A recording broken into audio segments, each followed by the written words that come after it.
ಕಿಯದ್ವಾ ಶಕ್ಯ ಮುನ್ನೇತುಂ ಸ್ವತರ್ಕಮನುಧಾವತ ಅಂತ. ತನ್ನದೇ ಬುದ್ಧಿಯ ಆಲೋಚನೆಯಿಂದ ಒಬ್ಬ ಸಾಮಾನ್ಯ ಮಾನವ ಕೆಲವೇ ದಿನಗಳಲ್ಲಿ, ಕೆಲವೇ ವರ್ಷಗಳಲ್ಲಿ ತಾನು ಜಗತ್ತನ್ನು ಕಂಡು ಅದರ ಬಗ್ಗೆ ತನ್ನದೇ ಆದ ವ್ಯಾಖ್ಯಾನವನ್ನು ಎಷ್ಟು ಅಂತ ನೀಡಬಹುದು. ಇವನು ಹುಟ್ಟುವ ಮೊದಲೂ ಜಗತ್ತಿದೆ, ಇವನು ಕಣ್ಣು ಮುಚ್ಚಿದ ನಂತರವೂ ಜಗತ್ತಿದೆ. ಲಕ್ಷ ಅಲ್ಲ, ಕೋಟಿ ಅಲ್ಲ, ಅನಂತ ಅನಂತ ಜೀವರಾಶಿಗಳು, ಸಾಧಕರು, ಮಹಾಪರಾಕ್ರಮಿಗಳು, ಧೀರರು, ವೀರರು, ಶೂರರು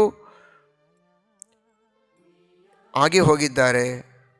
ಮುಂದೆ ಅನಂತ ಜೀವರಾಶಿಗಳು, ಮೇಧಾವಿಗಳು, ಧೀಮಂತರು, ಪ್ರಜ್ಞಾವಂತರು, ಮಹಾಸಮರ್ಥರು, ಕ್ರಾಂತಿಕಾರರು ಆಗುವವರಿದ್ದಾರೆ.